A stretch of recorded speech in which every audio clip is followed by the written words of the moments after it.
UPI payment હવે સામાન્ય થઈ ગયું છે। તમે કોઈ મોલમાં શોપિંગ કરવા જાઓ કે પછી શાક માર્કેટમાંથી શાક ખરીદો અથવા તો કોઈ ઓનલાઈન શોપિંગ કરો, તમામ નાના મોટા પેમેન્ટ માટે હવે લોકો યુપીઆઈનો ઉપયોગ કરે છે। યુપીઆઈના કારણે હવે લોકો સાથે કેશ ઓછી રાખે છે અને આવી સ્થિતિમાં જ્યારે ઇન્ટરનેટનો ઇશ્યુ આવી જાય તો ભરાઈ જવાય અને એટલે જ આ સમસ્યાનો ઉકેલ માટે નેશનલ પેમેન્ટ્સ કોર્પોરેશન ઓફ ઇન્ડિયાએ યુએસએસડી આધારિત સેવા દ્વારા ઓફલાઈન યુપીઆઈ ચૂકવણીઓ શરૂ કરી છે। આ વિકલ્પ ઇન્ટરનેટ વિના પણ કામ કરે છે। ચાલો જણાવી દઉં કેવી રીતે।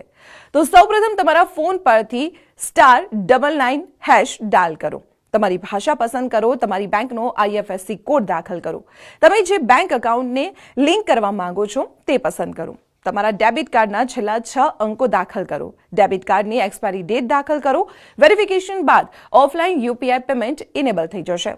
એકવાર એક્ટિવેશન પછી ઓફલાઈન યુપીઆઈ ચૂકવણી દ્વારા પૈસા મોકલવાનું સરળ થઈ જશે, જેના માટે તમારા રજિસ્ટર્ડ મોબાઈલ નંબર પરથી *99# ડાયલ કરો, પૈસા મોકલવા માટે વન વિકલ્પ પસંદ કરો, પ્રાપ્તકર્તાનો યુપીઆઈ આઈડી, મોબાઈલ નંબર અથવા IFSC સાથે બેંક ખાતાની વિગતો દાખલ કરો। તમે ₹5000 સુધીની રકમ અહીં દાખલ કરી શકો છો।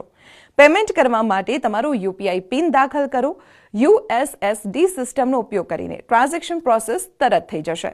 તો આવી જ મહત્વપૂર્ણ ઇન્ફોર્મેશન માટે આપ જોતા રહો સંદેશ ડિજિટલ।